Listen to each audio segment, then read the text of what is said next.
Lamine Yamal a-t-il sa place dans le Barça de l'époque? On va voir tout ça dans cette vidéo. Salut à tous les gars, c'est Asdial. Aujourd'hui on se retrouve pour une nouvelle vidéo. J'espère que vous allez tous très bien dans une petite vidéo Actu Barça. Avec comme sujet principal dans cette vidéo, un débat que j'ai vu aussi pas mal revenir ces derniers temps sur les réseaux. Un petit peu comme le débat Lamine Yamal 2025 vs Mbappé 2017, qui est le plus fort. Ces derniers temps, il y a une question qui commence à revenir sur les réseaux et qui commence à être posée. Et d'ailleurs elle a même été posée à un ancien joueur qui a fait partie de cette équipe, qui a fait partie du Barça 2015, c'est est-ce que Lamine Yamal, comme il a un petit peu choqué le monde, j'ai envie de dire, il a un petit peu choqué tout le monde là avec sa demi-finale face à l'Inter où il a été à un niveau absolument stratosphérique. Donc la question qui a été posée, c'est est-ce que Lamine Yamal avait à l'époque, il aurait eu sa place dans le Barça 2015, le Barça de la MSN même un petit peu plus globalement, bref, le Barça de l'époque, ou même tu peux remonter à un Barça un petit peu plus ancien, est-ce qu'il aurait eu sa place dans un Barça 2009, dans un Barça 2011?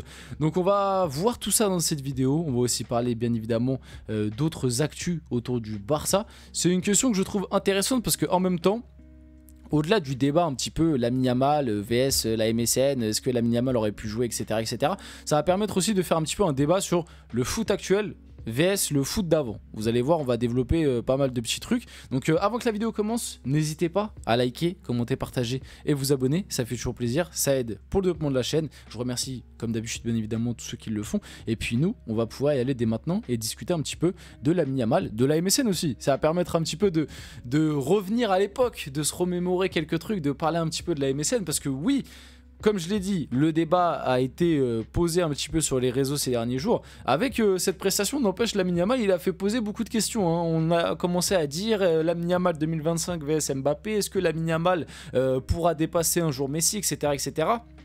Il y a pas mal de questions qui se sont posées. Est-ce que Lamine Yamal finalement n'est pas le joueur le plus fort mineur? Moi, pour moi, si. Il n'y a pas trop de débat. J'ai jamais vu un mec aussi fort à moins de 18 ans. Donc, on a posé la question à Ivan Rakitic. Mais je crois même que la question avait déjà été posée il y a quelques semaines à je sais plus quel joueur. Je crois que c'était à Piqué. Hein. Il me semble que c'était Piqué qui avait dit pareil, qui avait dit ouais, Lamine Yamal, à mon époque, il aurait pas joué. Bah bref, on va en discuter du coup. Donc la question en tout cas a été posée à Rakitic et Rakitic a répondu Lamine Yamal ne serait pas titulaire dans notre Barça. On avait la meilleure attaque de l'histoire avec Neymar, Suarez et Messi. Alors, franchement, il y a beaucoup de choses à dire. Alors oui, si tu prends, je vais commencer, je vais aller direct dans le truc, et après on développera sur le foot actuel vs le foot d'avant par rapport à la gestion des jeunes, etc., etc. Alors oui, si tu prends le truc comme tel, si t'es obligé de rester, on va dire, dans le logiciel Barça et que t'es obligé de rester dans un 4-3-3 un peu... en fait, si on part du principe que tu ne peux pas changer la compo, tu ne peux pas changer d'entraîneur, et que tu prends ce Barça 2015 qui a gagné, enfin le Barça de la MSN, le Barça 2015 qui a gagné avec des champions de Luis Enrique, que tu es obligé de rester dans ce système 4-3-3 comme ça, que tu ne peux pas changer les 3 du milieu, que tu ne peux pas changer les 4 de derrière, que tu discutes juste des 3 attaquants, alors là oui, je suis d'accord pour dire que Lamine Yamal n'aurait pas été titulaire dans ce Barça 2015 parce que Neymar, parce que Suarez, parce que Messi, parce que à leur époque c'était sûrement les 3 meilleurs. Voilà, pour moi à gauche en gros c'était CR7 et puis après t'avais Neymar, en pointe c'était Suarez. Pour moi à cette époque là Suarez était plus fort que Benzema. Benzema au final a peut-être fait une meilleure carrière et le Benzema 2022 est peut-être l'un des meilleurs joueurs que j'ai vu, l'un des meilleurs neufs que j'ai vu de ma vie et du coup de l'histoire. Ballon d'or amplement mérité. Au final on peut se dire que peut-être Benzema sur la longévité a fait une meilleure carrière que Suarez et que bah, du coup Lewandowski, parce que c'était un petit peu les 3 qui étaient en ballottage, même si factuellement Lewandowski il aurait dû aussi avoir un ballon d'or, mais je mets Benzema un cran au-dessus quand même, mais à cette époque pour moi en 2015 Suarez était plus fort. Donc au final t'avais Messi qui était le meilleur joueur du monde, t'avais, enfin même si en 2015 du coup ils prennent la LDC, ils prennent le ballon d'or, mais juste avant 2014 c'était CR7 qui avait pris le BO, mais bon vous avez compris, t'avais Messi qui en gros était le meilleur ou le deuxième meilleur joueur du monde avec CR7 pour pas en décevoir certains ou alors les énerver. T'avais Suarez qui pour moi à cette époque là était le meilleur neuf, et t'avais Neymar qui était le deuxième meilleur ailier gauche derrière CR7. Donc en fait oui, Lamine Yamal dans cette attaque là il n'aurait pas pu démarrer titulaire. Maintenant comme je l'ai dit, c'est si je pars du principe que tu peux ne pas changer la compo et en gros tu restes que sur les 3 de devant. Maintenant, moi j'oublie pas qu'en 2015 le coach était Luis Enrique. que Luis Enrique est un coach qui a toujours été connu pour bien aimer faire jouer les jeunes et avoir un talent comme Lamine Yamal dans son effectif, je ne suis pas persuadé à 100% que Luis Enrique, en voyant ce talent-là, n'aurait pas tenté quelque chose pour l'incorporer ou en tout cas lui donner énormément de temps de jeu. Parce que ça aussi, ça permet d'embrayer sur le deuxième sujet. Le foot d'avant et le foot de maintenant est quand même très différent. Parce que j'ai commencé à en voir certains dire oui, mais le foot maintenant est trop faible. À l'époque, un jeune de 17 ans n'aurait jamais joué au Barça. Voilà, c'est ce qui est beaucoup revenu. C'est en gros, oui, à l'époque, un jeune de 17 ans, tout niveau soit-il, il aurait jamais pu être titulaire au Barça parce qu'à l'époque, le Barça était beaucoup trop fort. Alors, dans un sens, oui. Et dans un sens, non, je suis pas d'accord avec ça. En fait, pour moi, à l'époque, et encore dans les années 2010, ça commençait déjà à changer, mais je parle vraiment début année 2010, voire année 2000, année 90, etc. C'était très très différent, mais pas pour une question de niveau.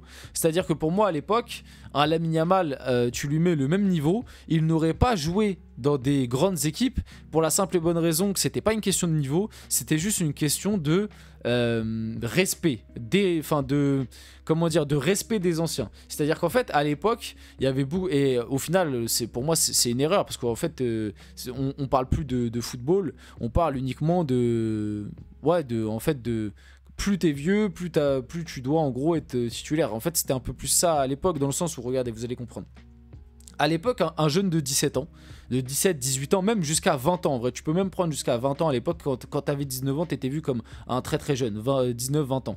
À l'époque, un jeune de 19-20 ans, même s'il était plus fort à tous les niveaux que le titulaire qui avait 28 ans, eh bah, il n'aurait pas forcément joué, ou en tout cas aurait été installé en tant que titulaire indiscutable devant ce mec de 28 ans, 30 ans par exemple. Parce qu'à l'époque, tu avais beaucoup plus ce truc de l'expérience, les anciens, etc. etc. C'est pas pour rien qu'à l'époque, tu avais des équipes, les grosses écuries, style la Juve, le Real, le Barça, etc., etc. C'était des équipes où tu regardais les titulaires, c'était la moyenne d'âge à tourner autour de 27-28 ans. Là où aujourd'hui, tu prends ces mêmes gros clubs, la moyenne d'âge, elle va tourner autour de 24-25.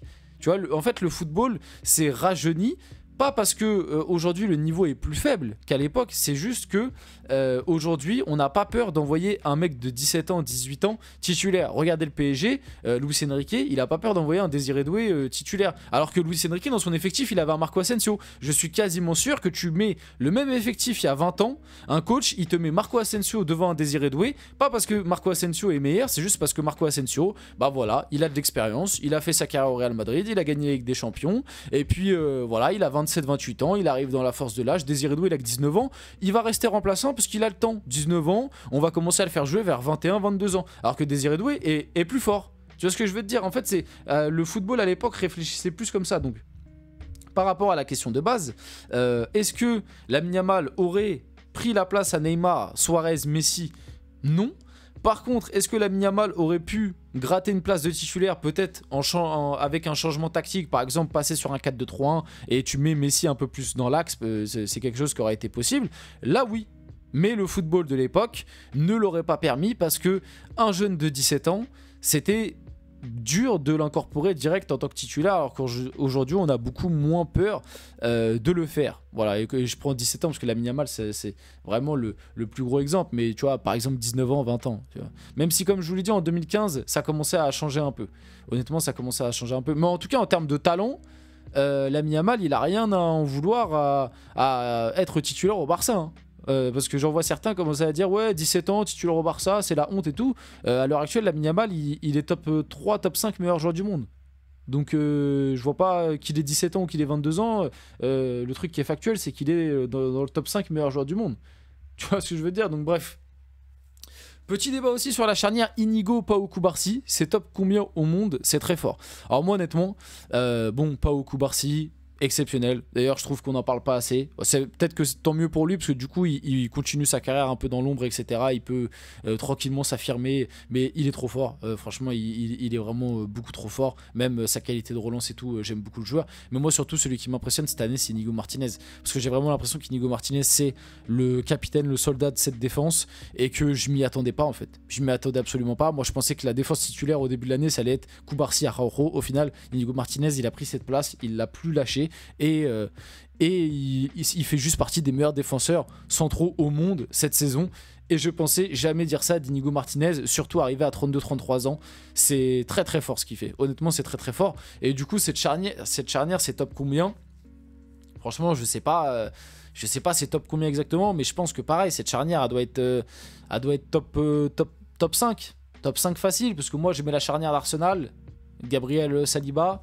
Après, je connais pas toutes les charnières correctement, mais la charnière du PSG aussi est solide. Marquinhos Pacho, il y a celle-là.